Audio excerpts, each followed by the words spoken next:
I'm the mayor of Maplewood, and I want to quickly recognize my colleagues who are in the room. I saw Deputy Mayor Jermaine Craig. Oh, there she is. And Victor Luca, Township Committee member, and member Dean Daffa is standing right over there. So you have a very committed and hardworking Township Committee, and we all should be grateful for them. So this is our first meeting of probably a couple for the redevelopment area that the Township Committee and the Planning Board has designated as an area in need of redevelopment. And there's just a couple of things before we get started that I wanted to make clear to everybody, that this is the very, very, very beginning of this process. While we've designated this area, all the buildings within the area are privately owned. They are also occupied, at least on the upper floors, if not the first floor. So these buildings being privately owned, we passed a non-condemnation redevelopment area. So we have no powers of condemnation on any of the buildings. We will not be taking any properties. The reason for this meeting is to get your input up front as we move forward to plan the zone, do the redevelopment plan. And in the redevelopment plan, we will be delineating the zoning and what is permitted there, what is not permitted there. And this meeting is for you to give your input as to what you would want to see. And we encourage you to think big, to just, throw everything out, because some of it might lead to something else. It might be completely off the wall, and that's fine. Just, whatever you're thinking. But I want you to think about it in terms of what's good for our beloved Maplewood Village, thinking about it with keeping in mind the historic integrity of the downtown, which is a designated historic district, and remembering that what happens here is a long process, and it'll be an area that we want you to think of as something that could give you what you think might be missing, what Maplewood Village needs, what would make it kind of cool or to be in, whatever. You can just throw it out once we get to that point. So the theater building is for sale, and the owner is actively marketing it.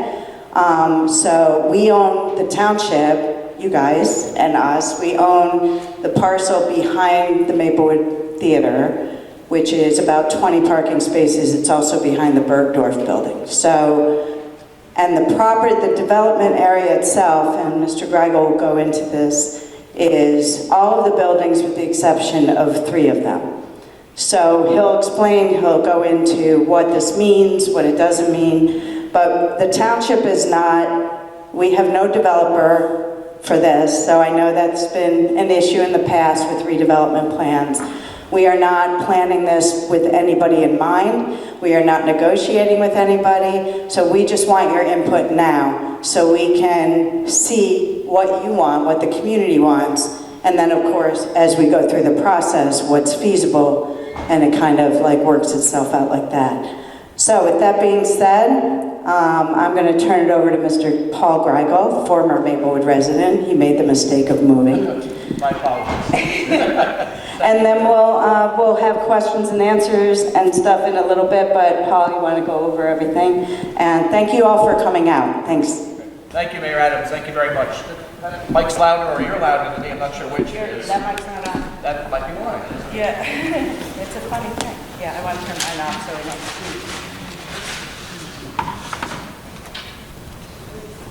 see. Yep. That would help. Thank you. All right, first of all, thank you. Happy Leap Day, everyone. It's a pleasure to be here with you. Yes, I thought you would have covered that. Sorry. Good. Paul Greigel is my name. I am a former Maplewood resident, as the mayor mentioned, but also a planning consultant who's been involved in the township of Maplewood for about 15 years now. So just very quick background. My firm or I have been involved since the early 2000s, right around 2002 or thereabouts, and more recently, about a decade ago, with regard to the redevelopment plan for the post office, which is now the Claris building. So for those who've been around in town for a number of years, I recognize a lot of faces. We went through a similar process with regard to that property, and there's also been other redevelopment throughout the township. As was mentioned by the mayor, and the reason you're here tonight, though, is to focus primarily on a smaller area right next to where we are, essentially, block 12.02 of the township, according to the tax records, or informally known as the Maplewood Theater redevelopment area. But again, as we'll point out through going through maps and such, there are other properties included in this redevelopment area that we'll be considering in preparing a plan for it. Just a quick overview of what we intend to go through tonight. So as was mentioned, I'll discuss the redevelopment process, how this works, what is and is not included in the process, go through the study area itself and the context in which redevelopment will be taking place, and then go into public participation. So we'll be listening to your initial thoughts and ideas with regard to the redevelopment area and the broader Maplewood Village as a whole. Wrap up our discussion and then look towards the next steps. Again, in 2 weeks we'll be back here, well not here, but we'll be up the street at the Bergdorf Center again for a second community meeting, at which time we can get into a bit more detail, recap some of the items that came up tonight, maybe if there's some homework we need to do between now and then, provide some additional information. So let's start at the very beginning. It's a very good place to start. The redevelopment process is enabled by state law. The New Jersey Local Redevelopment and Housing Law provides a number of tools for municipalities to utilize within their borders through the redevelopment process. One of the main ones is the preparation of a redevelopment plan, which provides a number of benefits compared to a typical zoning district. And again, we're going to throw out some terms here. Planners tend to have a lot of jargon, so I'll try to keep it simple or explain some items that are, might need more explanation. Zoning, as you're probably aware, is a way of regulating land uses by creating different districts that allow certain types of development in terms of height, setbacks, uses, coverage of the land, amount of parking, those types of things. So Maplewood, like most municipalities, has a number of different zone districts within its borders.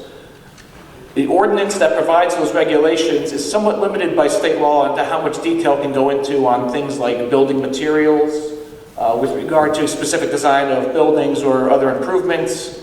A redevelopment plan allows for more detail. A redevelopment process also allows for redevelopers to be selected. Again, there's no one in mind right now. Typically you do work with property owners, but again, some redevelopment processes will select a different person or entity to be the redeveloper. It can be very specific, as I was mentioning before, with regard to uses and site design, building design, if we want to, and Maplewood has done this, get down to the level of detail of types of windows, building materials, roof lines, all those types of things that, again, are a bit more specific than you would typically have in a zoning ordinance. And also, redevelopment process allows for negotiation to put in place community amenities as part of a process, whether it's in some cases some type of open space feature, streetscape improvements, other types of, again, improvements to properties or the redevelopment area that would not otherwise be allowed to be negotiated through the typical land development process.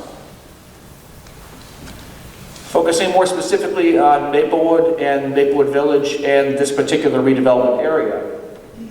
The Township Committee last year designated this as a redevelopment area through the state process outlined in state law with regard to doing that. The Planning Board had a study prepared. It was reviewed and presented at a public hearing, at which time the Planning Board recommended designation of a redevelopment area.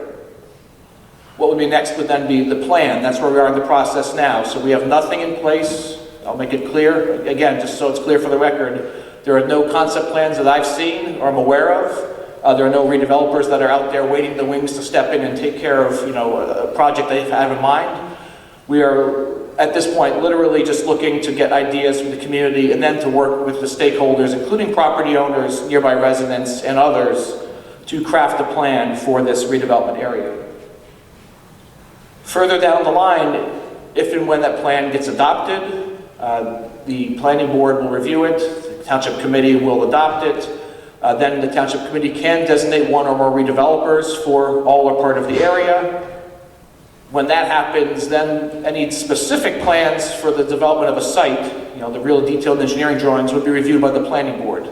The reason I lay all that out is that it's a long process. It's not something that tonight we do this, in another 2 weeks we have another meeting, and 3 months from now there's a plan in place and that's it. It's going to take some time. It's going to take some effort. It certainly will take a lot of opportunities for review from the township's boards, commissions, and residents. Just to summarize with regard to the process, again, the idea is to try to utilize an asset, some properties that are located in a lovely setting, adjacent to transit, in a walkable community, and come up with a vision that allows for the future redevelopment. So I put a couple of projects that have been done through redevelopment our firm has worked on in Montclair. One of them is by the Wellmont Theater, Seymour Street, where you used to have a little roadway that went through there and it would be blocked off for shows. It's now more of a community plaza with some additional new development directly across the street, parking improvements, that type of thing. And likewise in downtown Morristown. Again, both these I think are larger scale than you'll be seeing here, certainly, but just to give an example of how redevelopment can help kickstart improvements to business districts and other areas. As I mentioned before, Maplewood is no stranger to this process, so whether it's the Maplewood Crossing development, the former PSE&G site, the former post office, former police department building, just to name a few, these are properties that have been redeveloped. There are plans in place that set forth the parameters of that development, so dealing with everything from the uses, the height of buildings, the design of buildings, streetscape improvements, parking requirements, affordable housing, sustainability, pretty much everything is included in those plans, and we would anticipate would be included in this redevelopment plan as well. Okay, just to get us focused on the area, to make sure we're dealing with everyone has the right place in mind. Just over 2 acres, 6 tax lots in Maplewood Village, so commonly known as the former Bank of America building, the Greenway Market's former King's building, the theater, former theater building, and the storefronts in front of it. The row of all restaurants, but the retail commercial space to the right of that with Ani Ramen, Bill and Harry, that type of thing. In the back, also the township-owned parking lot and the Bergdorf Center. So that's the 6 parcels that comprise the redevelopment area. Some aerial views, so you have frontage on Maplewood Avenue, Inwood Place, and back to Rand Road and Woodland for that matter. I think we're pretty well familiar, so I'm not going to go through much detail about the area itself, but again, you have a number of existing buildings on the properties. There are a couple that are not included in the redevelopment area currently. One is the architect's office, the former house on the corner. I guess that's Woodland and Inwood. Yes. That is not included. And the other one would be the realtor office on the corner as well of Maplewood, at the corner of Maplewood Avenue. Just in terms of setting, again, for most of you, you know this is probably a big reason why you move to town or work in the area or visit Maplewood. Maplewood Village is a traditional downtown. It's got a great character to it currently. The township's been very careful in trying to preserve that character and enhance it where it can. So we're dealing with a setting that has a variety of land uses. You have some public parking areas, again, transit nearby. Other amenities that planners like myself think really are helpful for development of this type, and we're looking to complement. Just a word about historic resources. As you're probably aware, or if you're not, Maplewood Village was designated on both the state and national registers of historic places back in 2022. So that's a great honor. It also has implications for what can or cannot be done in the redevelopment area, so rest assured there'll be great care taken with regard to preservation of historic resources. It's not to say development can't happen on properties that have historic buildings on them, but there certainly will be levels of review required because of that designation. As an example, this is a photo from just almost 50 years ago. So looks about the same other than the name of the bank on there, Maplewood Bank and Trust. I guess it still says it on there, although it changed over time. But the building is still certainly there, has some additions in the back that were probably very recently constructed at that point. I actually looked at some historic maps. There were, where the parking lots are now, there were actually houses there. I'm sure some of you may remember that. It's before my time, I would have to say. But just to make it clear again, that's one of the topics that will need to be dealt with in the redevelopment plan.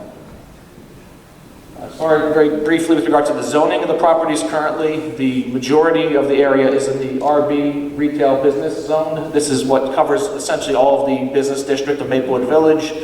It's very straightforward zoning that allows for commercial uses on ground floors of various types, so restaurants, retail stores, services, that type of thing, with upper floor residential permitted, offices permitted as well. There's a whole listing in here. Again, we can go into just questions later. I'd be happy to get into more detail on that, but that's available through the township's website. If you look up the zoning ordinance, we'll list all this information. One key thing to note is in terms of building heights, you're currently permitted up to 50 feet within this district. Again, most buildings don't get up to that height, but actually the theater building is around there, if not higher. You do have a few, 60-ish, I'm told. Yeah.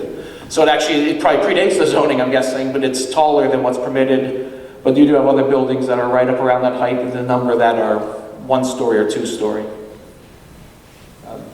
But essentially, the regulations in place currently allow for relatively intense development, so you can have buildings right up to the sidewalk to maintain the streetscape, almost the entire property, so you can have parking in some cases. Other cases have, again, buildings that just cover the entire lot. Again, very common for an area such as this that is a walkable business district near transit. A small part of the area is in the residential R17 zone, just to, again, make it clear that's a different zone district that's more intended for residential uses. That pertains back to the area where the parking lot is in the rear of the theater building, as well as the Bergdorf Center. So in terms of the planning background, I've given you some of the information on land uses that are permitted currently and other information. The planning board for the township has been very proactive over the years with regard to its master planning. That's the term under New Jersey law for policy guide for documents, such as the one that was adopted just this past, I think it was August, was the adoption date. Every 10 years, at a minimum, every municipality must update its master plan. So I was involved in the one way back in 2011, thereabouts.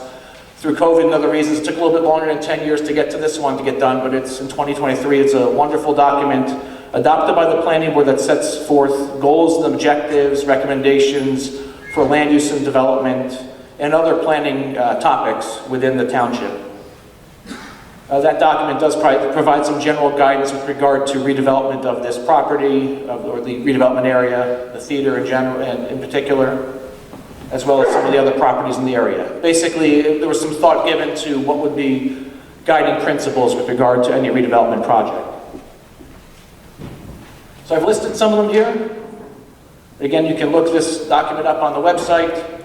Don't need to read them all verbatim, but really talking about recognizing the characteristics of commercial areas, trying to ensure mobility for not just cars, but certainly pedestrians, bicyclists, and all all who are trying to access an area or get around the area.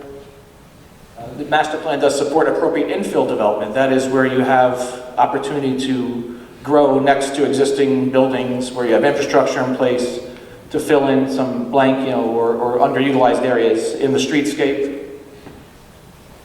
It does talk about ensuring residential quality of life, certainly by making sure any new developments respectful of residential areas and boundaries of commercial areas.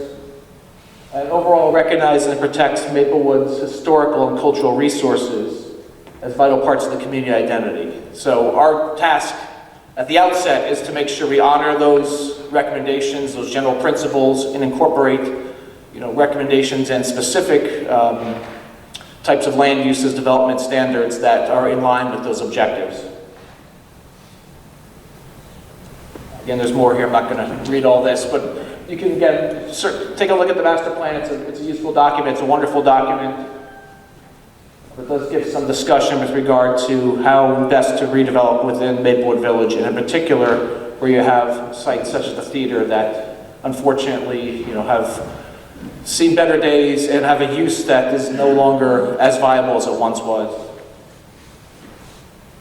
I would note that this has been something that's been the township's planning radar, if you will, for some time. Way back to my first involvement, it was recognized that the post office probably didn't make sense staying right next to the train station, having, trucks and industrial operation there.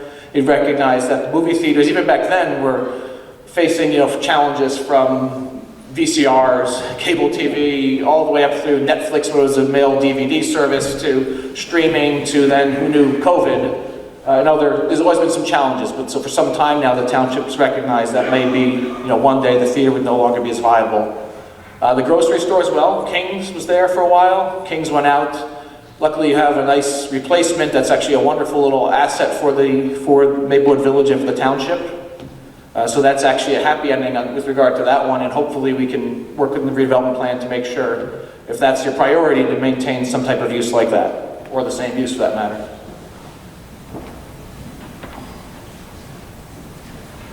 Just some other things to think about in our discussion, or in your discussion, with regard to other things we can include in the plan.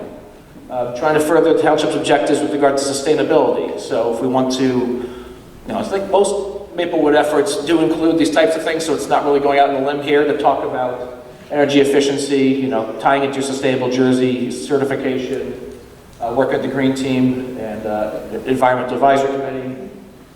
But again, I think what's more important, and what we did last time around on the post office site, is working with the Maplewood Village Alliance, working with other stakeholders such as business owners, property owners, residents of the village and around the village to come up with the plan and specific recommendations.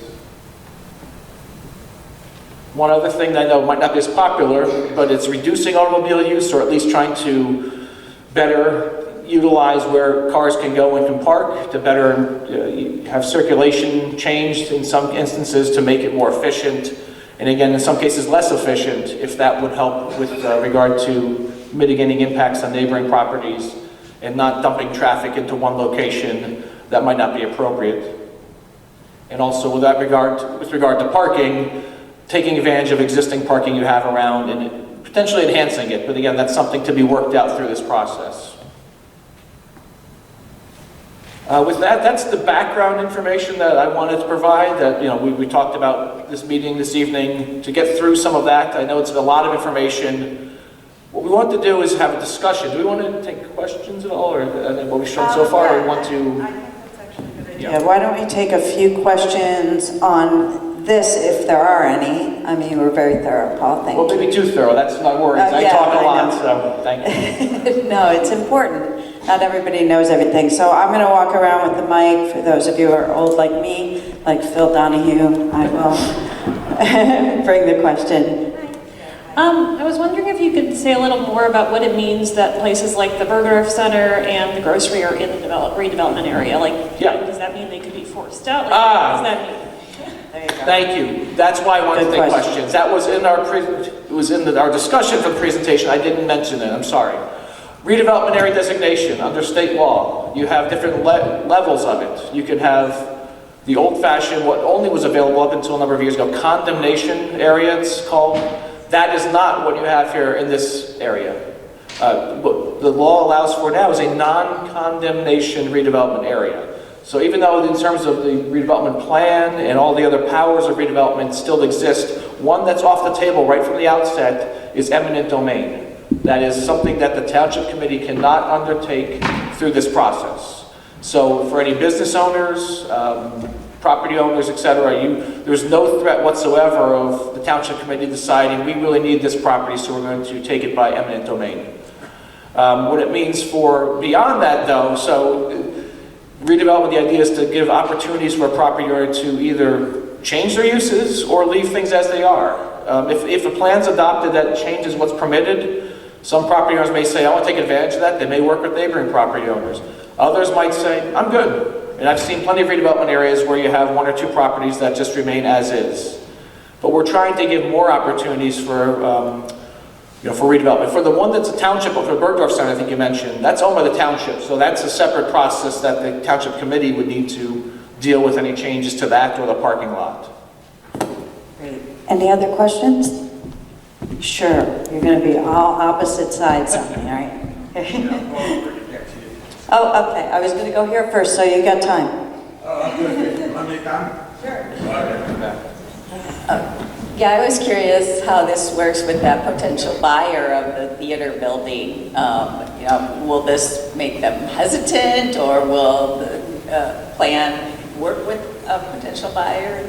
Great, thank you. That's a great question. Like I said, as I've seen no plans. I'm not aware of any plans from either potential buyer, existing property owner, or anyone else. My experience in redevelopment, again, jumping around here, I've been doing this 15, 20 years throughout northern and central New Jersey in probably about 15 to 20 different towns. Usually a redevelopment designation actually makes property owners happy and potential developers happy, that it gives them the opportunity to change uses if they want, to come up with a plan that works for them. That's the idea here, but I can't say specifically about that particular, potential buyer if they'll be happy with it, but that's the idea behind this, to make sure you can come up with a plan that works for them. Hi, Bob. My name is Mitch Gross. I live up on Alberta.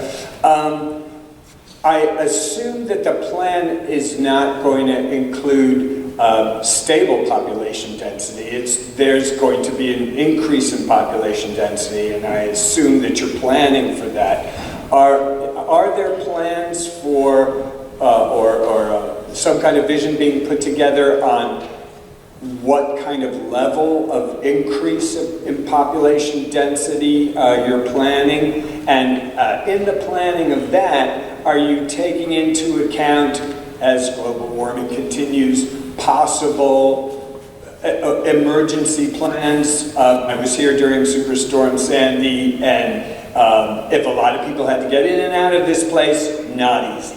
Because we can't increase the size of our roads. So, Good question. As far as population density, again, there's no plan now. Most likely, yes, I think it's realistic to assume if we're going through this process, there will likely be some sort of residential development included. How much, what type, what height, number of units, nowhere near decided, because there's nothing. Tonight we're sitting here with a blank slate. That said, if and when that happens, the plan will include measures to mitigate. So, for example, in some cases with traffic improvements, intersections or pedestrian crossings. In other cases, if it's stormwater or utilities need to be improved, we can put that right in the redevelopment plan. When the planning board reviews any site plans, the planning board would need to take that into account, have its experts, their experts look at that, and maybe require certain improvements by property owners or developers. As far as impacts on services, yes, that will need to be factored in a little bit further down the road, but it's not there. It's not quite there yet. And as we said, there's no plan yet. That's what we're here for, to get input from the community. Correct. And there's no developer yet. So, you wanted a question. Hi again. I wanted to just go back to the Bergdorf Center. It's a challenging venue in terms of capacity, tech resources. Has there been any discussion about approaching the owner of the Coldwell Banker? Because logically, you would have a very nice opportunity to expand the two buildings, maybe connect them, bump out the parking lot, get rid of the parking lot behind Bergdorf. You could put in dressing rooms, you could expand the stage the way that the Mayo Center did. And that would give more capacity, and it would give us another performance space in town. Trying to use the point here, point different. But, yes, the short answer is discussions with them. No, not again because of where we are in this process. Again, I can't emphasize enough. We've been involved in the redevelopment study, but not anything beyond that. It's a great idea. That's the type of thing we want to hear tonight, though. So absolutely. I mean, one thing I would say as a planner, again, I used to live here. My wife and I were talking about this, is saying, "What's the plan there?" And it's like, well, I've got plenty of ideas in my head of what would work. I'm sure a lot of you do too. But yeah, you do have parking lots that are on different properties that could easily be connected, other ones that can be taken out, different pedestrian connections, building connections, all of that is literally on the table. That's why we're doing this process. Sure. I'm just trying to come out front instead of standing back away from everyone. You had a question? Yeah, I was curious about the Maplewood Theater. Now, does that have to become a movie theater, or that at the sale, what limitations can they take down the sign? Can it be repurposed to a shopping mall? Well, that again, to emphasize, nothing is set, as far as the facade, because of the historic designation of the village, I have a feeling there'd be a lot of pushback, if not, it's impossible potentially through regulations to change that or to significantly alter it. We'll make sure, it's well noted, but the inside of the building, again, that's something that's up for discussion. What the uses are that are permitted there. We realize it's not a... The inside is probably as historic as the outside. Right. Take everything out of the way. Yeah, Well, and as Paul said before, there's the facades on all the buildings are sort of protected and have the Historic Preservation Commission, as well as the State Historic Preservation Commission, will need to approve any exterior designs, especially with existing facades. I just had a clarifying question. Yes. So with this redevelopment designation, so that means that it's kind of just setting parameters for if or when a building owner or multiple building owners decide to sell, but probably doubtful, but hypothetically, nothing could change if no one sells? Yes, I mean, this is because it's non-condemnation. Yeah. The power is off the table right off from the start. Okay. But that said, the idea is to try to come up with a plan that if there are property owners looking to either sell or develop themselves, that you're making it something they want to do, to change things. But And again, like, there's I know nothing forcing them. I know we're very early in the process, but just so to understand, like we're like contributing ideas to give our public sentiment on this, but we also don't know if it could be one or any of these buildings or a combination of them. It's all kind of very hypothetical at this point, right? I think that, well, yeah, I mean, it's not hypothetical in that we will come up with a plan. That's my mandate. Right. We've been hired to do that.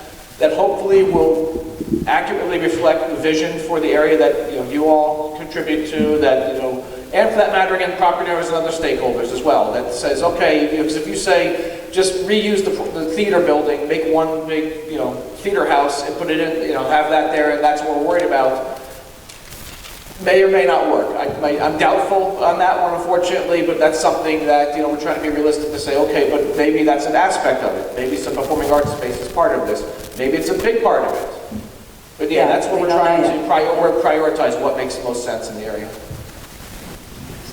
So just to touch back on the theater question, I know there's some talk about expanding the Bergdorf Center to make it a more usable theater space, and questions about what to do with the movie theater. So the movie theater, one of the reasons you mentioned that it actually exceeds the height limitations, that's because it actually has an existing stage house, which I believe is a 60-foot grid, which that theater was actually used as a quote-unquote legitimate theater. My dad actually performed with the Stroll back in the 40s and early 50s in that space. It's actually a full stage house with a full stage. So that would actually serve two purposes. Instead of having to try to expand Bergdorf and make it a more usable space in terms of the technical aspects, the theater actually has a lot of that, although granted it's old, a lot of that infrastructure already built in. It's actually a beautiful old historic theater inside, and as I understand it, some of that still exists under the division into smaller theater spaces. And to just kind of expand on the concept of mixed use, for a long time, legitimate theaters were also used as movie theaters. So you would use the full stage house. You had, again, 60-foot grid height, so you could fly in a very large, high-quality projection screen and show movies, and then fly it out and have a full stage area with a full proscenium where you could do Broadway-level shows, concerts, dance performances. You could have companies come in and do residencies, for example, for a week. While I know you mentioned before that movie theaters maybe aren't viable, I'm sure there are an awful lot of artists out there that would argue whether or not that space is viable.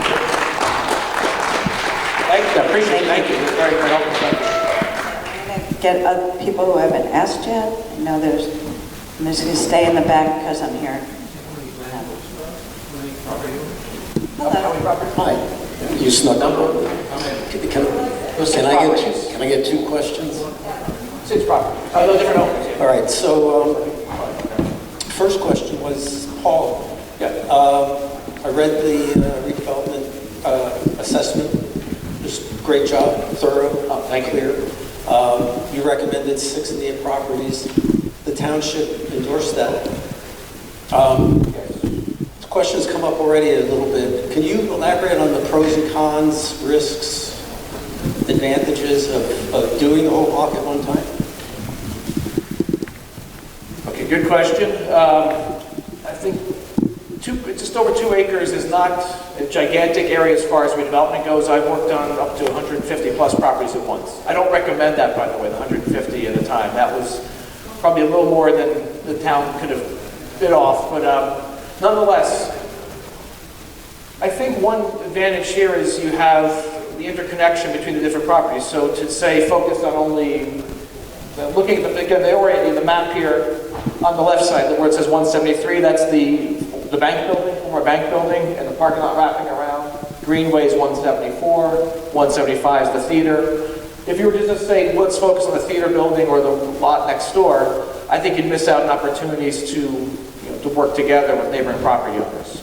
So I think that's a big pro of doing it all at once. As far as the cons of doing 6 lots together, I'm honestly hard-pressed to think of any because I don't think it's the overwhelming size of an area.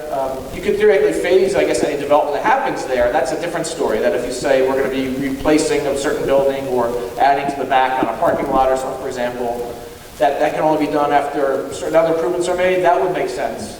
That'd be an opportunity. But I don't see a big issue with dealing with 2.14 or so acres at once. Nancy said quick. Yeah, no problem. Thank you. So what's there today is a little bit different than the rest of the village, just in the sense that it's fairly low density. It's a fair amount of space undeveloped, parking spaces. Certainly low residential density. Right. And this is just a common. Oh my goodness, with my phone. This is just common for the room at large. Whatever comes out here is likely to set the tone for the rest of the village.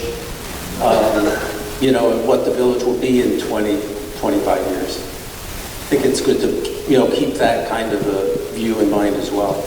But appreciate that. Thank you. We hope it does set the tone in a good way. Yes, obviously. Hi. Thanks for doing this meeting. I have a couple of questions. You've talked about the theater, which is really important to me and my family, and I know a number of Maplewood residents. I'd also like to find out what's going on with the bank building, because I haven't heard anything about that, if anyone's interested or has ideas. But I also want to, initially when you started telling this whole plan and what the ideas are, I see apartment buildings coming big and tall. Not tall, but meeting that height quota. And Maplewood is not a through street village. It's not a Milburn. It's not a South Orange. And I think it's important that we keep intact how unique Maplewood is.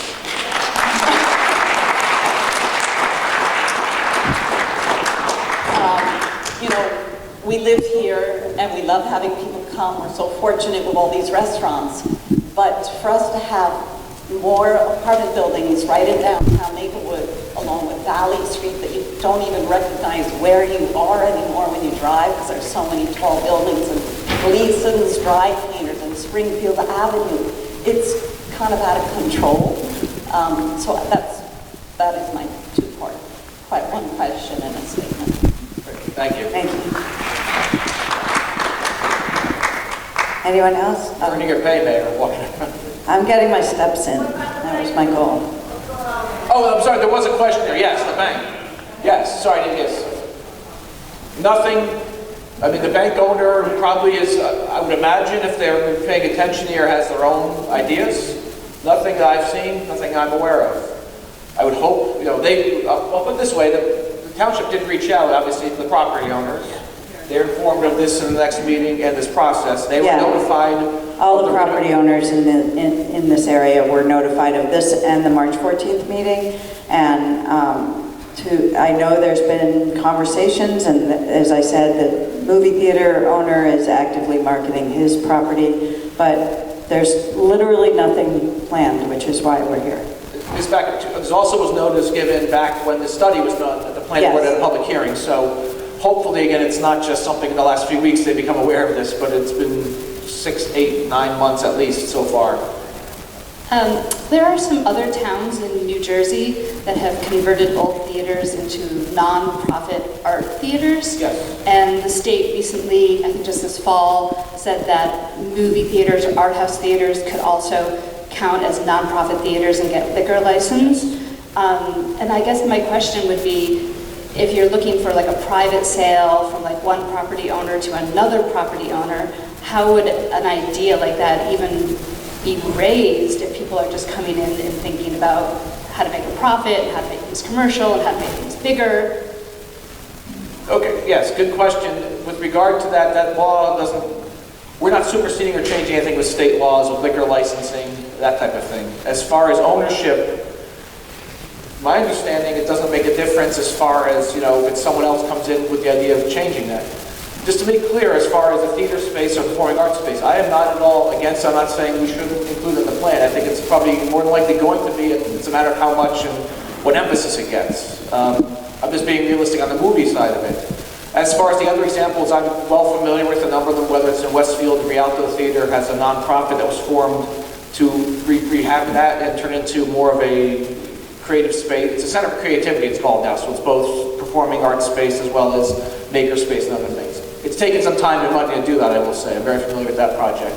Rahway, other city, towns have done this as well. So it's something we can look into, and again, if it's the community's desire to push that out front as the driving force, happy to include it. Yep. That's why we're listening to you. Yes. Here's a planner, be careful. Well, I think I've seen him once or twice. I'm Peter Steck, I live on Maplewood Avenue. Aside from this area, I think it's crazy that there's a 50-foot height limit in the village area. There's no building except for the very back of the theater that's high. The first building that's going to come to 50 feet is going to stun everybody. So that's something I think that needs to be looked at.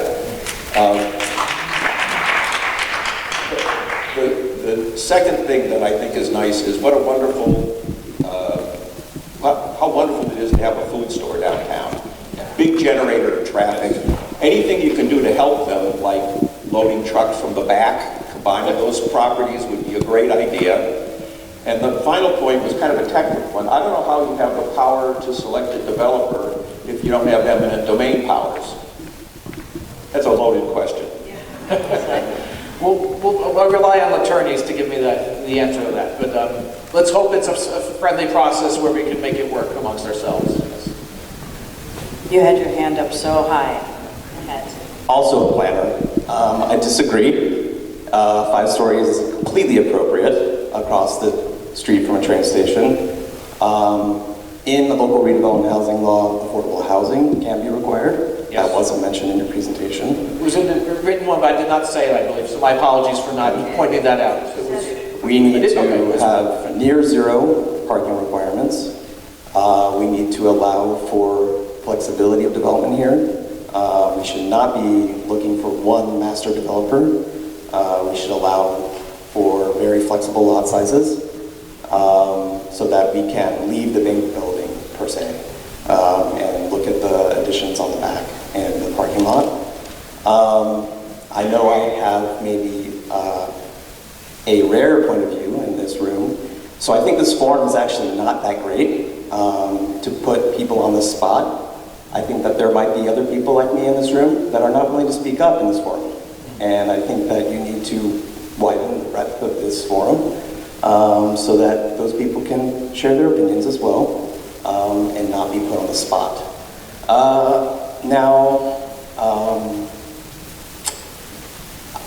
I don't know what to say, but I think that it would be great to have a breadth of uses like theaters and things. But if nothing happens here, and it's 10 years later and nothing's happened, then we did this wrong. We have an amazing opportunity to provide housing for people.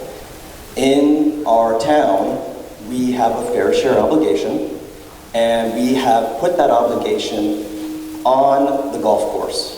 We have also defined the golf course as 75 acres in our land development ordinance, in our municipal ordinance. So there's little opportunity for that golf course to even become developed to meet that obligation. We need to look elsewhere. We have that recommendation in the master plan. This is a key block. I completely disagree with these comments. I believe that we should be doing a 5-story building. And what is the density in the zone right now? I don't believe there's an actual density. Correct. There isn't an actual density, and it should remain that way. You should look at the form. Thank you. And I just want to respond a little bit to that. That's, nobody should feel like they can't speak out if you have a differing opinion. Please, this is a safe space. And that's what we're here for, to hear everybody's input. And not everybody's going to agree with everybody. And not everybody's going to agree with whatever happens either. But that's just sort of the way this kind of thing works. So everybody, please, feel free to speak up. Hi, my name is Daniel Wright. I live in Maplewood. I'm also the chair of the Historic Preservation Commission.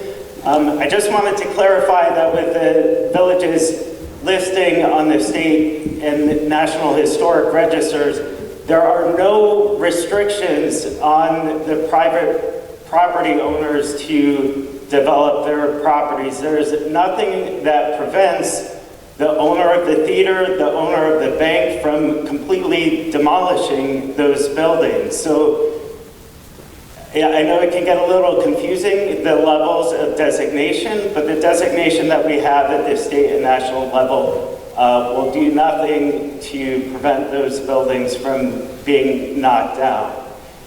The way it works is that it incentivizes private property owners to renovate their buildings in a way that's sensitive to their historic value. The only property in the redevelopment zone that is restricted is the Bergdorf building, because government-owned buildings are subject to review by the state.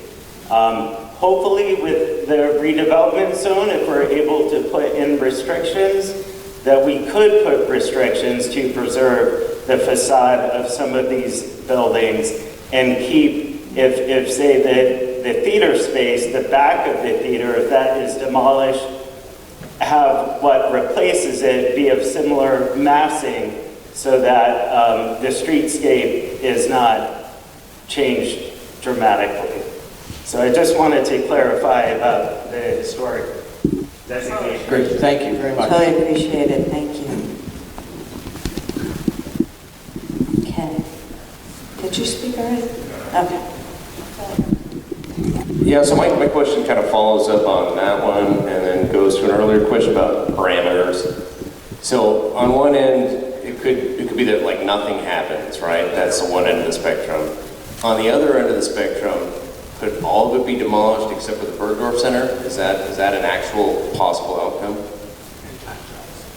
Possible, I suppose. Plausible, given my experience in Maplewood, no. I don't think we're going to allow for that to happen.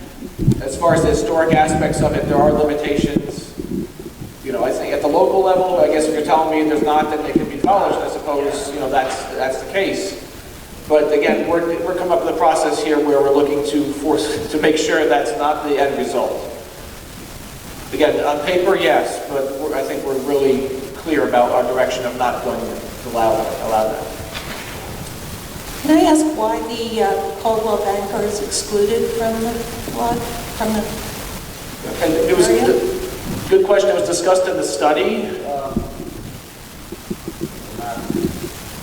And honestly, the thinking was, initially, our discussion was to look at the theater itself, and then my initial discussions with the township saying, why don't we look at a couple other parcels here, and said, let's broaden it to the entire block. Let's look at everything. And my experience with redevelopment is being too aggressive sometimes backfires. You get people that are concerned about including too much of an area. We did hear a question about that before. So with regard to the various criteria that need to be met, my opinion as a planner, they were not individually met on that property.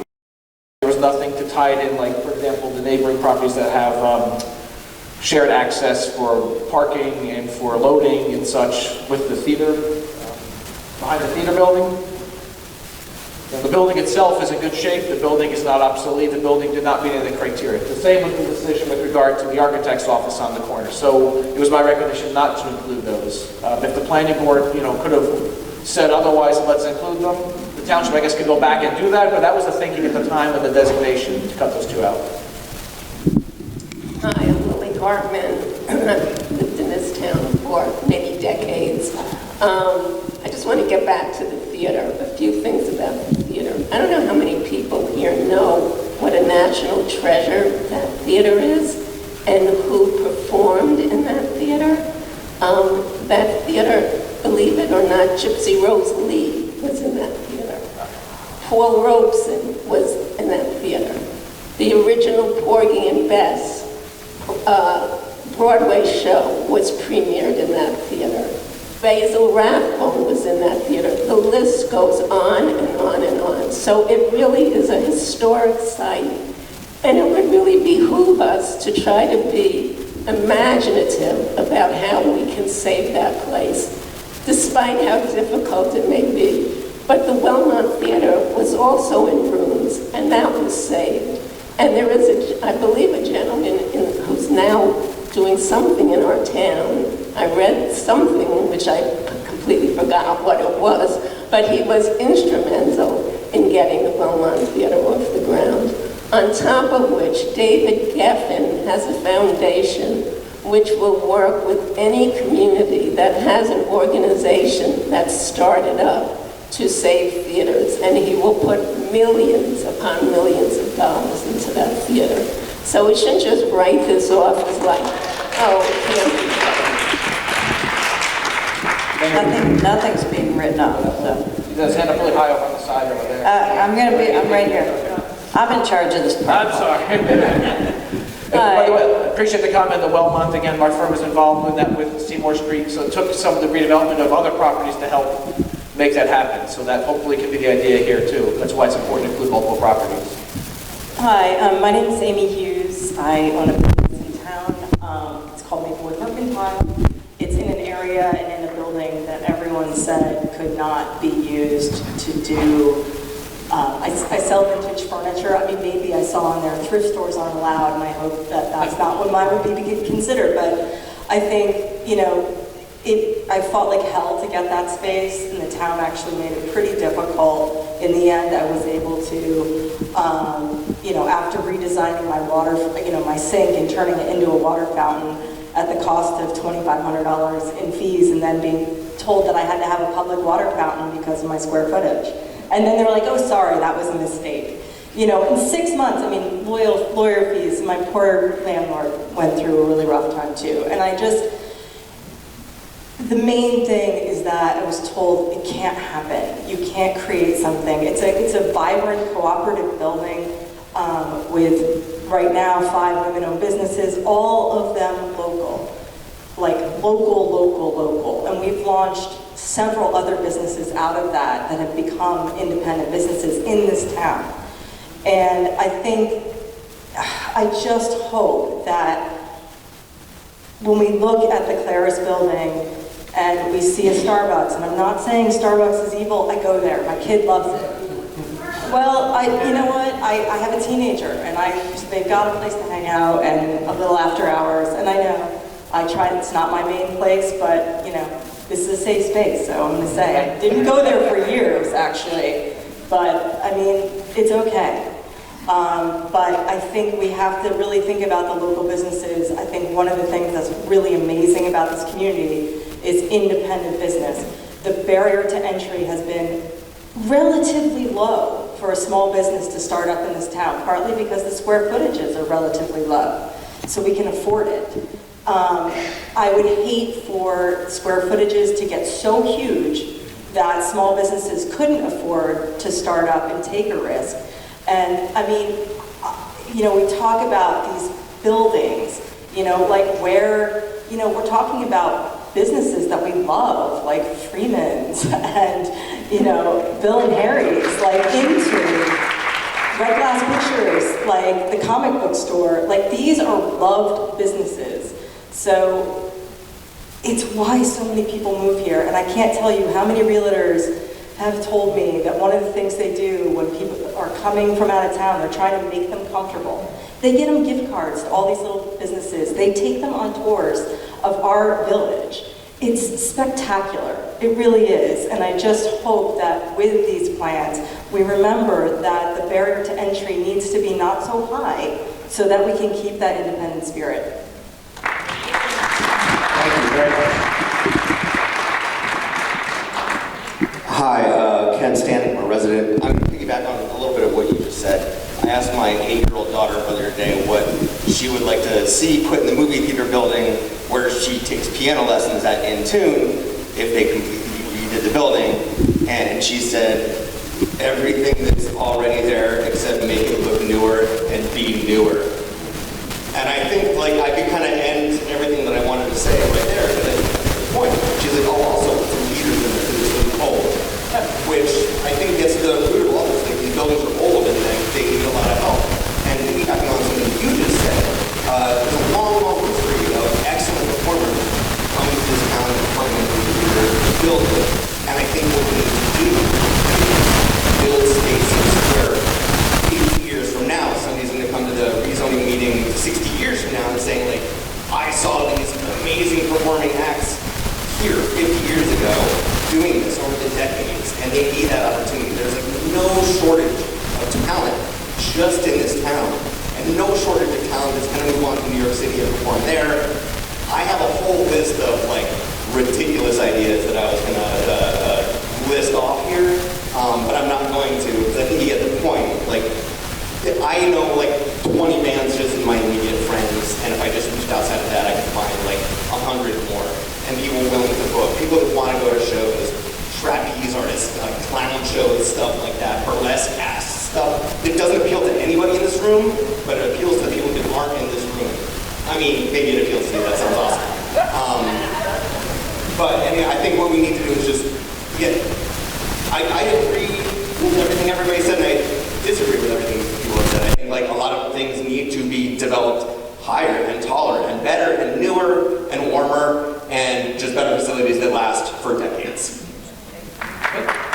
Don't forget. Mayor, for one second, I want to discuss two things. I want to say, if we have a list of ideas as crazy or wild as they are, we would hear them, whether it's now or in 2 weeks. Or my other question was, is there a way, what's the best way for people to send in comments or provide feedback after this meeting? And I should have asked you ahead of time, I guess, on this. I think they should send them to Mr. DeLuca. No. Annette De Palma, you can just go on our website or you can email me. It just dawned on me that... Adams@maplewood.nj.gov. Thank you. You can go on, you'll find all of us. You know how to, I know people know how to find us. Got it. I'm not going to say anything that's new, really, here. I'm not going to say anything that is earth-shattering. I have to echo a lot of what's been already stated. The one thing that I do take issue with is the comment at the start, looking at the theater and saying that it is not viable. I think that we've been proven wrong on that. Certainly this past summer with 2 movies, and there's more coming. I think in terms of the history, I don't want to dwell on this. I've heard a couple of different people who already named a ton of performers who have already performed there, and it's a legendary space. I think that we should look at that not as an option to potentially redevelop and keep as a facade, but as a cornerstone of development. And I think that a part of that should be looking at and exploring whether we can get a liquor license, which would allow for people to come in, to grow, to fund the space, to certainly grow the tax base, and honestly to bring people into Maplewood to see terrific acts. And I think part of that too is, I know that I had read in May of 2022, there was an option that was tabled for someone to try to get a liquor license in there. I think if there's still an option, we should re-explore it. But we need to not look at this as a place that should be developed, but look at it again as a cornerstone, because it's key to the town. It's the first thing I noticed when I drove through the town before my wife and I moved here. And I think that there are a number of people I've talked to over the years I've lived in this town who've seen famous acts live, they've seen famous movies there. I don't think we can afford to just pass this opportunity by to push for the reinvigoration of an existing, frankly, landmark, whether it's tagged as such or not. Great. Thank you.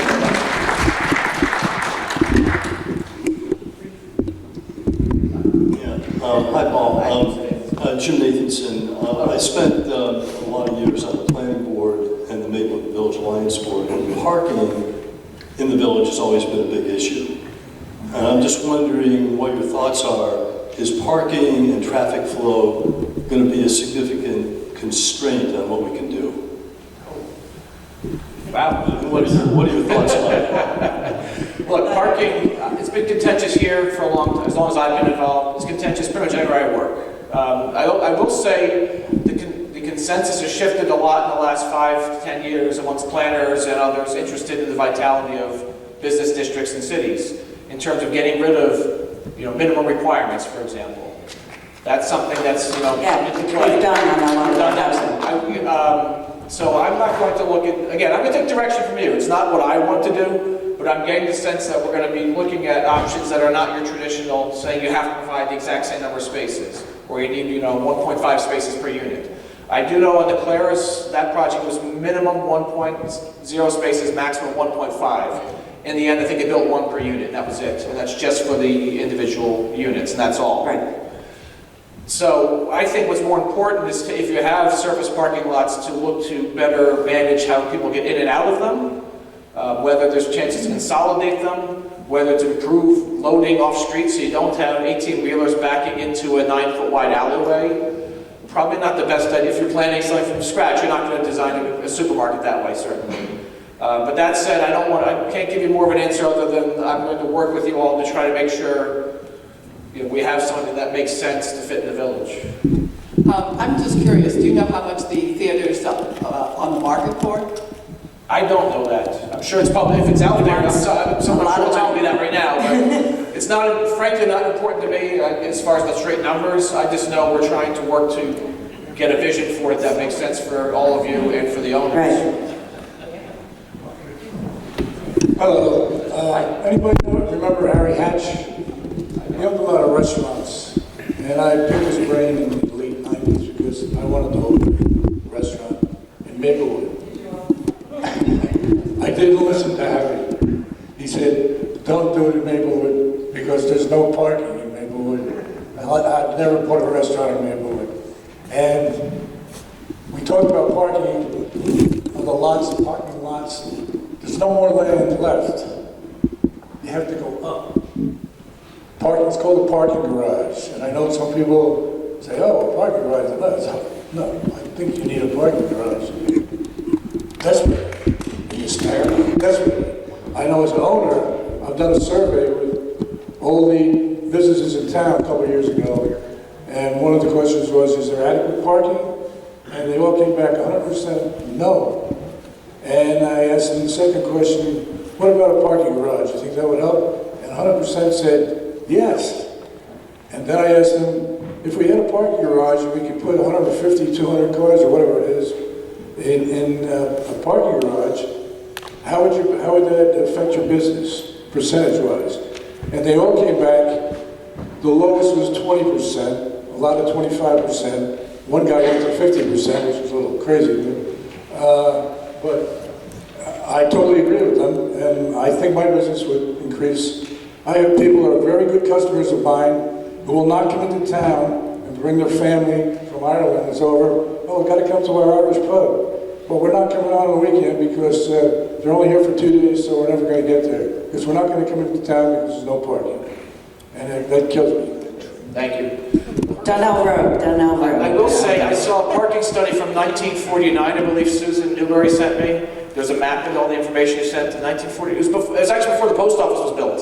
It was when the library was still there and showed the locations of parking lots. So it's been an issue for a long time where there was similar discussion on that. I'm not saying to dismiss your comment, I'm just saying Let's just remember that the downtowns, the reason we like them so much is their historic charm and their charm and their charm and their charm. And part of the reason is they were all built before everybody had like 4 cars. Here you go. Hi, I'm Emily, 40-year resident. I have a couple questions. The initial meeting that I was part of when we ran, there was disagreement among the building owners for even this redevelopment plan.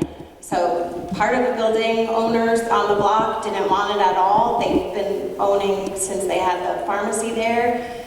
Tony's side wanted it, and the fact that we got to this point while there was like indecision within the building owners, I think spoke volumes. So going forward, how will the final decision actually be made? Because it's wonderful that we're clapping and we know the theatrical history. This building itself should have been saved in another way before the town bought it. This had a really big women's history and art history.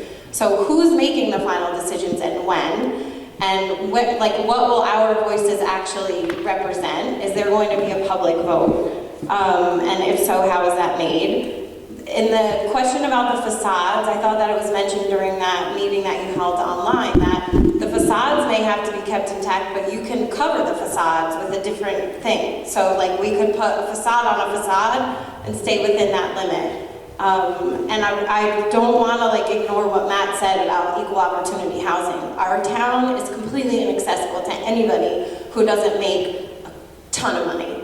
And there's no reason that people who don't make a ton of money can't live and work and have access to trains and live in a nice area. So if we're going to redevelop for any housing, the whole block could incorporate additional housing for low income. Those are my. I'll try to answer the questions if I can. Like, the meeting you're referring to, just trying to there's a planning board hearing on the redevelopment study. Right, that was the.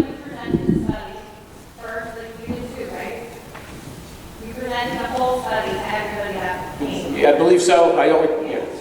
Just so it's clear with regard, then your next question was about process. I put back. It's really glossing over the details of it. After tonight's meeting, in 2 weeks is another meeting. We haven't even figured out what the form will be, how the format will be. I have some ideas already how we'll do this to break it into the topic areas and report back to you. Once that's done, I'll meet again with the township to say, where do we go from here? Start coming up with potential plan parameters. If and when we get through that, and we will, hopefully, a month out, 2 months out, whatever it is, come back again to say, here's what we're thinking. And that's kind of like we did in the post office process. There was 3 community meetings where after, the initial input came back. Some people, again, hated it. Some people hated lots of aspects of it. Some people probably don't like the project that's there now. But in the end, the township committee is the entity that makes that final decision. It's an ordinance or a law adopting the redevelopment plan. So your elected officials will have the final decision. They hired my firm to draft a plan. If they like what I've come up with your input, they'll adopt it. And then that's how the decision is made. There's no formal vote by the town. You can't have a referendum, for example, on redevelopment or zoning. Correct. Trusting And that also, through this process, we'll come up with something that makes the most sense for what they believe is most sensible for the and town. let's remember that regardless of the plan comes up with input from the community. The properties are still privately owned, and negotiations will be aided by the township if desired, but the properties are still privately owned. Correct. But I'll follow up on that one, Nancy. Wait a second, because I don't want we're getting transcribed, and I want to make sure You're okay. I can hear you. She can't hear you. I can hear you. She has to stop. I'm sorry, what? Sorry.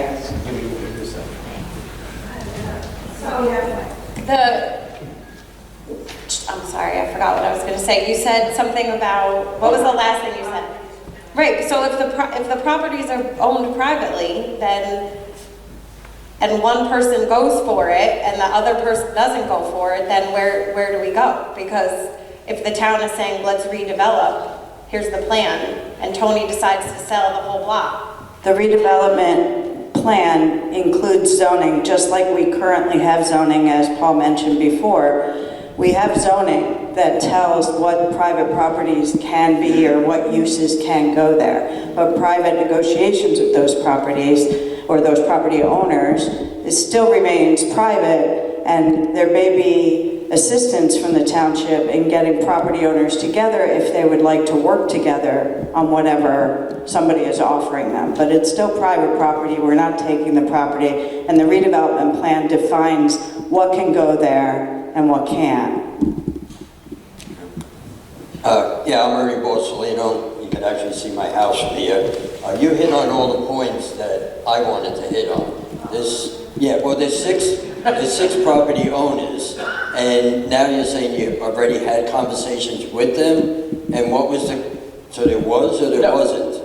Let's make this clear. She was talking about a meeting, if I'm understanding correctly, the planning board and duly noticed public hearing on the redevelopment study, when the whole public, anyone from the town could have come out, it was on Zoom, but could have spoken up. So they were all invited by law, they got notice of that meeting. Some of the property owners spoke up, others didn't, as I recall. But it wasn't any sort of one-on-one meetings or anything to try to find ideas. It was literally on the designation of the redevelopment area. So at this point, we really don't know what property owners would be willing to sell or buy into this redevelopment.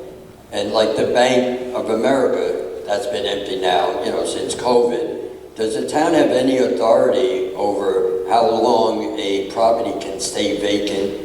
Like Coldwell Banker, they did that with Highland Place, right? They were vacant for a long time, and wasn't there some push on it being? There might be conversations with property owners, but there's no legal authority of someone, other than if their property is maintained and up to code. There's really nothing the township can do to force a property owner to put a tenant in. In the case of Bank of America, I believe they have a couple more years on their lease, and they're Bank of America, so they're paying the lease and the property. That kind of demotivates the property owner from looking elsewhere. But that doesn't mean they're not. Hello, I'm Paul Desjardins. I've been on the board at SOPAC for 7 years. We've got a beautiful performing arts center in the adjacent town. It teetered on bankruptcy for 10 years until the town of South Orange took over the mortgage payments on that building. So I'm 100% on board to maximize the ability of artists to perform in this town. But that's a theater that's got 400 parking spaces, and they have problems getting people there. So there are inherent challenges in this area. It may well be a small theater might be feasible. A suggestion to whatever the plan is, talk to Doug Newman, who's currently the acting director, who has been with this thing for 10 years, who's seen it in its ups and downs, and you don't want to build a facility, a redevelopment area that's teetering on bankruptcy. We'll learn by their experience, so thank you. Thank you. Thank you. Go ahead, Susan, over here. Hello. As part of the redevelopment study, are you evaluating, depending on what you're classifying the area to be used for, how many parking spaces would be required? Because I know there's a lot of history, and it's really great hearing about how that theater was used. But as I said before, people got to the theater differently then as they do now. So if you want to fill out, I don't know how many seats it holds. If you want to fill out a theater that holds 1,000 people, those people have to have someplace to park. But what's great about, we have a very amazing historical town, and one of the most rewarding things is watching the news, and they mention Maplewood, I think SZA, is from Maplewood, and you watch CBS 2, and you had an anchor standing up the block, and everyone, I saw your town. But then that brings in a lot more famous, people coming in, and more people wanting to come here, but the only place they have to park is on the residential parking on the street. So as part of the evaluation of reclassifying different buildings, is it going to be considered what the town may have to do to build up the spaces to have places for people to put their cars to be able to support the businesses as you expand the usage? Great question, a lot of parts to it. I will say this, is that the plan will incorporate regulations for parking and probably some sort of ratios. I can say this much, if you follow traditional ratios of like one space for every 3 seats in the theater and you have 1,000 seats, you can never in a million years provide that much parking on site or even within a couple blocks. It's not going to work to have dedicated parking just for, say, a theater. So we're going to need to be more creative. We also have a train. Get back away from expand, yeah, so that's going to be dealt with. We're going to need to be pretty creative here, though, to make it work between the various uses. I know, but Susan, I can't be everywhere at once. And we have Good Wife in the house, famous actor from Good Wife. Just want to point that out while I'm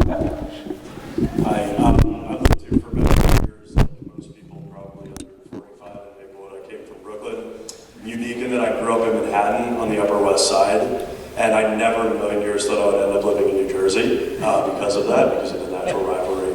But the thing that was so special to me about moving to Maplewood was it's a town where you can walk downtown without an agenda and show up and kind of not have a plan and walk into a restaurant or walk into a store.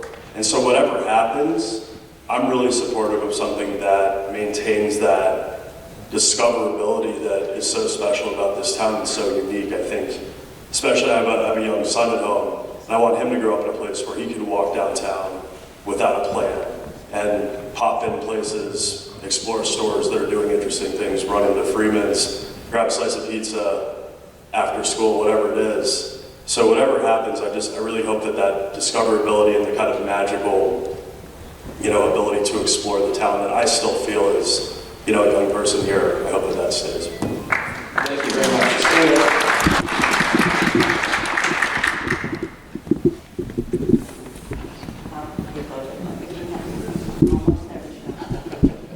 I'll be very quick.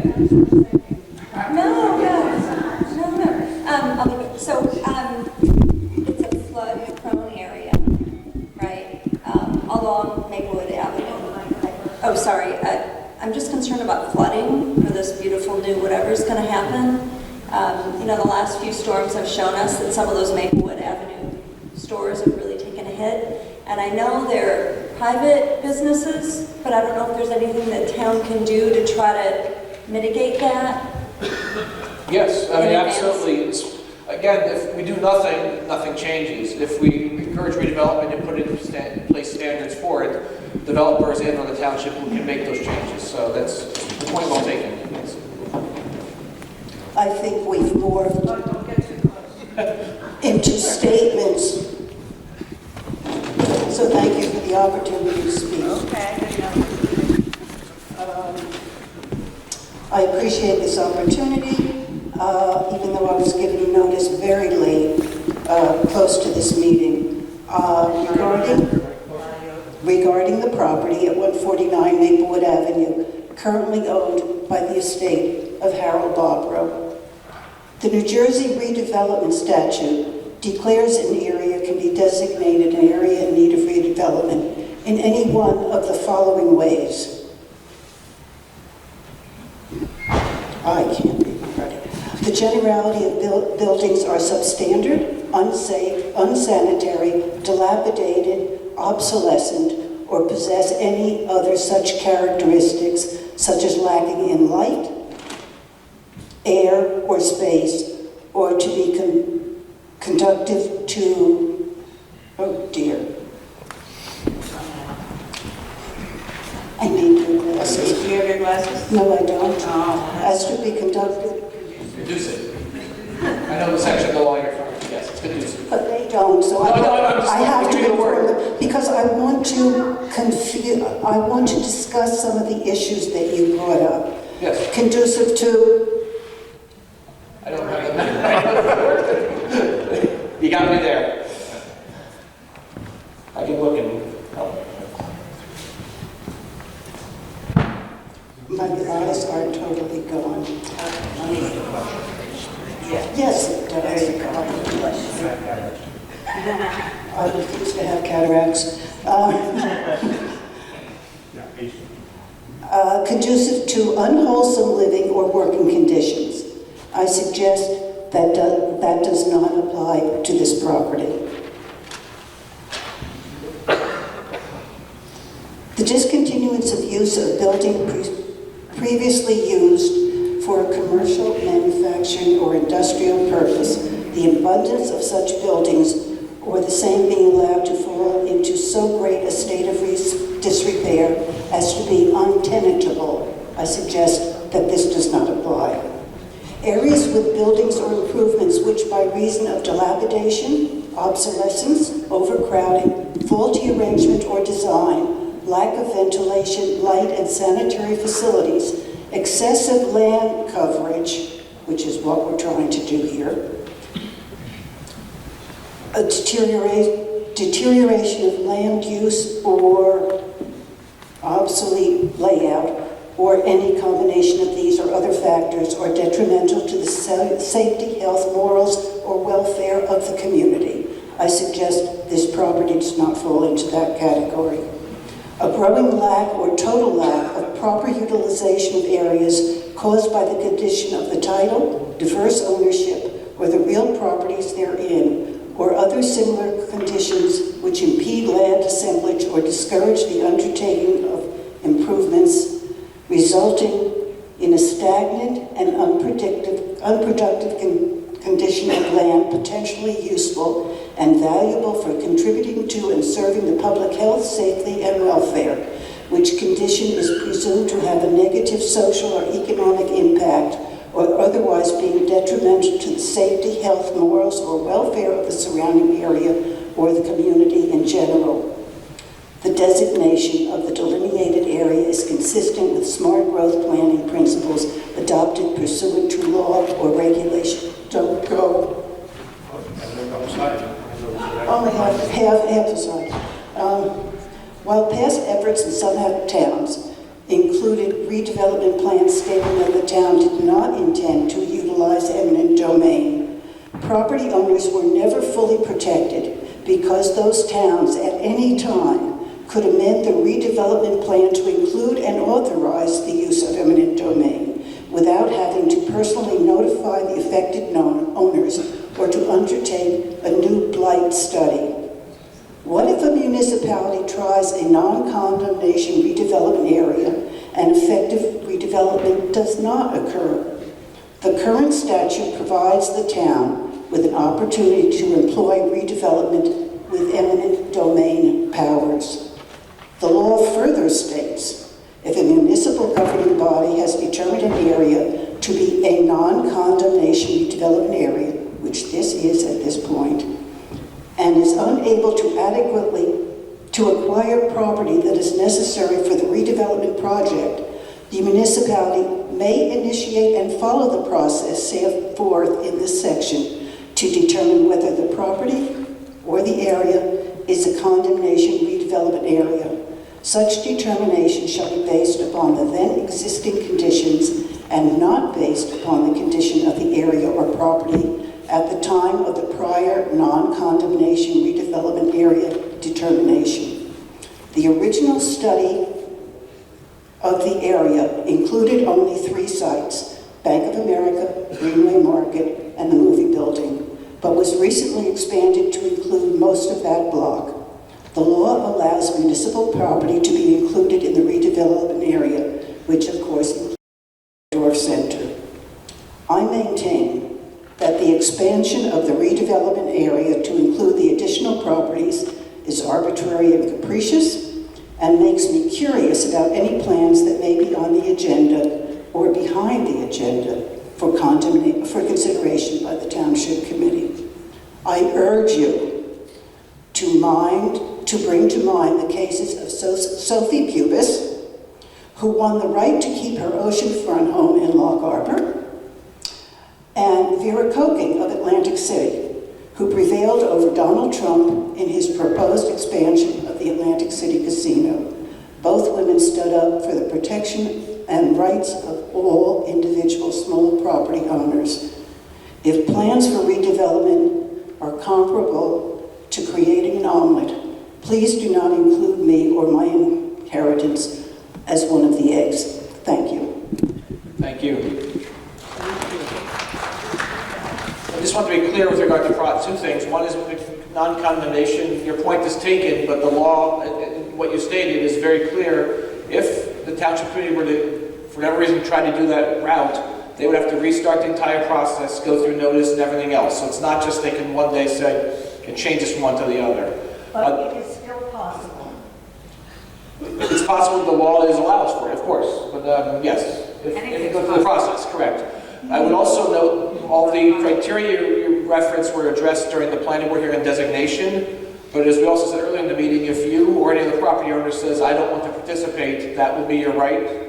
That is certainly not being changed. We hope that we can come up with something that makes sense for you or others to be involved, but if not, there is nothing under the redevelopment law that allows the Township Committee to go and tell you to do something different, to sell your property, to buy your property, to change the use. At this time. Under what we currently have, that's correct. And We would have to do a whole new process to get anything different than that, yes. Thank you. Wait, I have people who haven't talked yet, sorry. Hi, is in the redevelopment process, is it part of the process to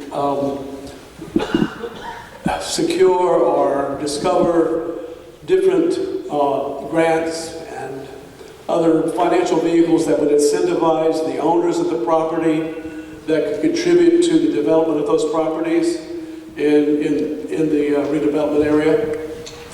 It can be, yes. The redevelopment law allows for various financial tools, such as tax abatements, for example. I don't know where the township committee stands on that, if they were looking to do anything along the municipal side of those, of those options. We can certainly discuss other opportunities for whether it's grants or other funding sources and encourage that. It's a bit beyond, frankly, the typical parameters of a redevelopment plan to deal with the financing. But happy to include that, and again, if it's something that's important to the community to try to look into that, we can include it. There's also historic, because it's a historic district, there are grants available for property owners to do improvements to the property. Hi, my name is Inda Sexer. A couple of things. Even though these are privately owned buildings, and you can confirm this, please, what you're creating here is an overlay of zoning, like spot zoning, for this block, which will have an impact on anything that those private property owners will be doing. Number one. Number two, the existing zoning has some positives and, in my opinion, some negatives. For example, the existing zoning does not, Starbucks notwithstanding, our local, the ordinance for Maplewood Avenue does not allow fast food. One. Two, we have tree policies in town, and this site has quite a few, according to one person I know, 15 old-growth trees on the property, and those need to be respected. The other side of the coin is the existing code allows for 50-foot buildings. 10 years ago, when we had what I call the post office debacle, that building was supposed to have another story on it. It was supposed to be much taller. Due to efforts in the community, a story was taken off that building. The back of the building, I believe, comes close to 50 feet. The front does not. So anything, in my opinion, 50 feet is too high for a small-scale, tiny, unusual village like ours, and I've said this for years. So I hope that this new overlay will not allow that and not allow it to be exceeded. Also, I worked with many years with historic preservation, and I work with historic preservation where it overlaps sustainability. I've heard nothing today about sustainability. But I will say, and what we discuss within my field of practice, is the fact that buildings such as the historic theater, which, by the way, I've lived in town for 40 years. I remember when it was one theater, and it was fabulous. The historic theater, as well as the bank building, even if they need improvements to bring them up to current code, new uses or whatever, within my field of practice, what we discuss is the fact that the most sustainable building that you can have is the one you already have. So I hope that will be respected in terms of these historic buildings. And the fact that we refer to it as the Bank of America building, if you look up at that building, it says Maplewood Bank on it. That was originally the Maplewood Bank, a single bank in this town, and that bank was existing and a single bank when I moved here 40 years ago. So I hope that that building will be respected, as well as our historic theater that goes all the way back to the vaudeville era. Thank you. Great, thank you. Thank you, and then before you address that, Paul, I just want to say that to Inda's point with regard to the Claris building, which, arguably has been pretty successful, but it's also the community input, which is what this meeting is about. So sustainability hasn't been brought up by the community, but it doesn't mean it won't be discussed.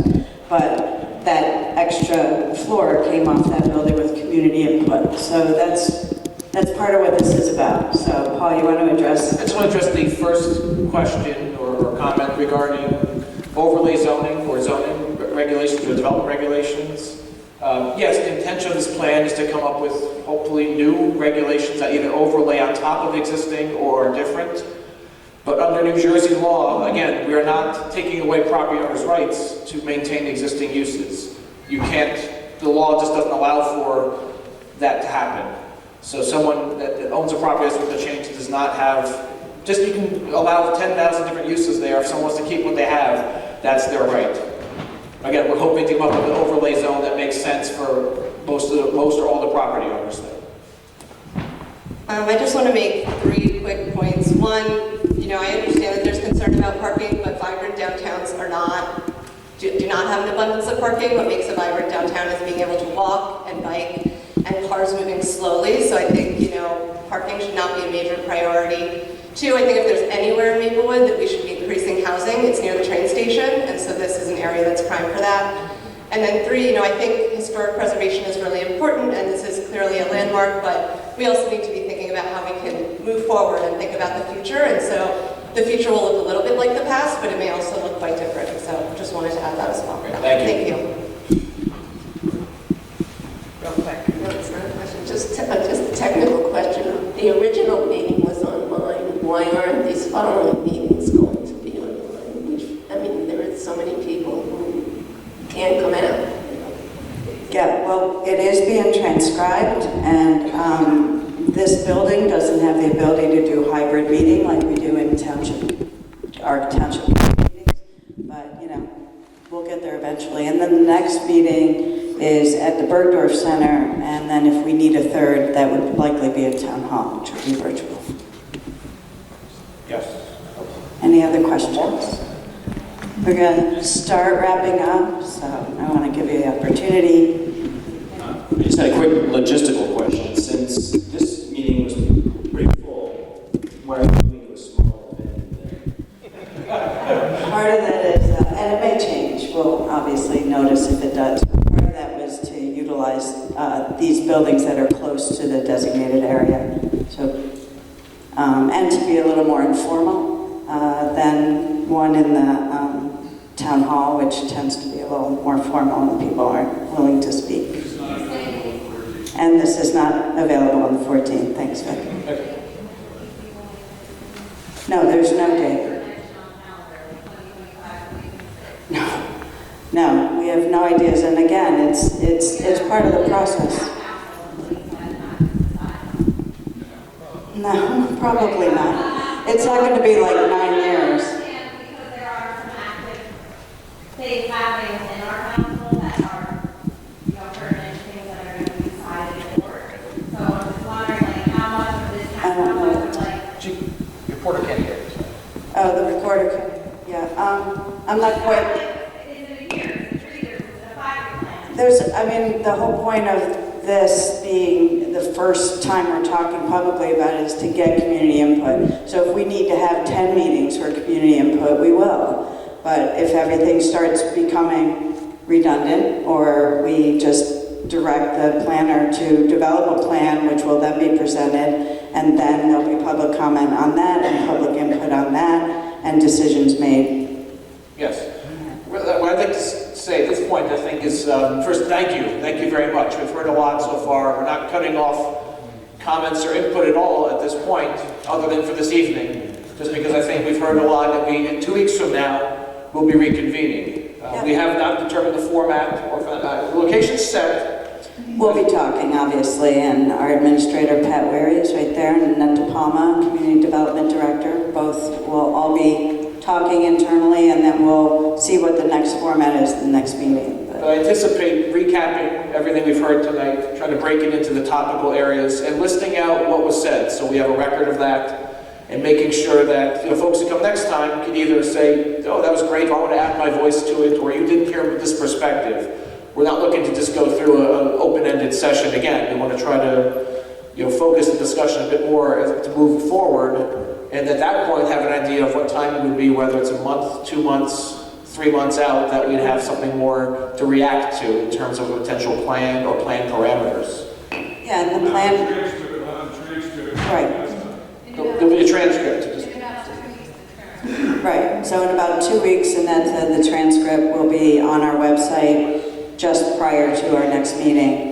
And this is a process, this is what we're doing, and I can't tell you how much I appreciate all of you for taking the time out of your evening to come and give us your thoughts, and just keep in touch, you have emails, you can email any of us on the governing body, and we will share with the rest of the governing body or to the administration, and stay tuned, this is the beginning, and thank you so much for coming out and giving us your thoughts tonight. Thank you.